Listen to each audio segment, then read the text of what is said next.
বন্ধুরা, আমি ব্লগার তুহিন আর এখন আপনাদের মাঝে আছি। আমি গ্রামের বাড়ি ঈদ যাত্রা চলে আসছি। আর ঈদে এসে এই যে দেখেন আমাদের কত বড় এরিয়া, এই অজস্র পরিমাণ জমি। এই তো জমিন ঢাকার পরিমাণে থাকা কিন্তু খুবই সংকটাপন্ন। যদি একজনের এত পরিমাণ জমি থাকতো, সে কিন্তু অনেক কোটিপতি হয়ে যেত। তো যাই হোক, আমার পাশে কিন্তু আমার একটা সবচেয়ে পছন্দ বন্ধু আছে।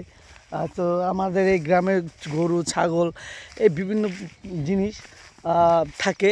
তো সেক্ষেত্রে আমি এখন আপনাদেরকে যে জিনিসটা দেখাইতে চাইছি, ওই যে দেখেন আমার ক্যামেরার পিছনে যে ব্যাকগ্রাউন্ডে ঘর বাড়ি দেখা যাচ্ছে, সেটা কিন্তু টিনের।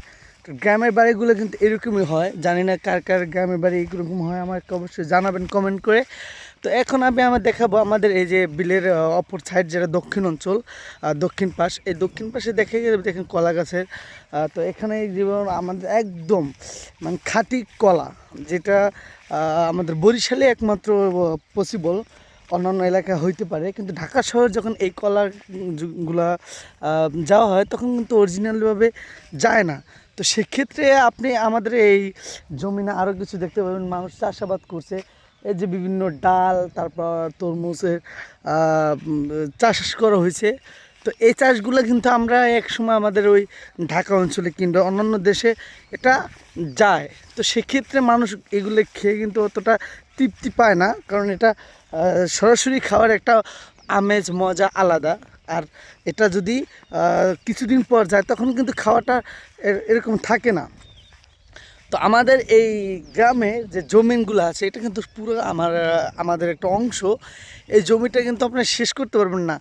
বিশ্বাস করেন, এতখানি জমি যদি আমার ঢাকা শহরে থাকতো, তাহলে কিন্তু আজকে আপনাদের মাঝে আমার ব্লগ করতে লাগতো না।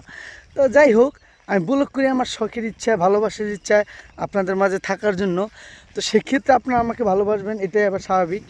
তো আমাদের গ্রামটা আমরা ঘুরে ঘুরে দেখাচ্ছি। তো সেক্ষেত্রে যারা আমার নতুন বন্ধু, আমাকে অবশ্যই ভালোবাসবেন। আমি কিন্তু আপনাদের সাথে সবসময় এই ব্লগ ভিডিও নিয়ে থাকি। ধন্যবাদ এবং ভালো থাকার জন্য। আল্লাহ হাফেজ। পরবর্তী ভিডিও আমি কিন্তু নেক্সট টাইম দিয়ে দেবো।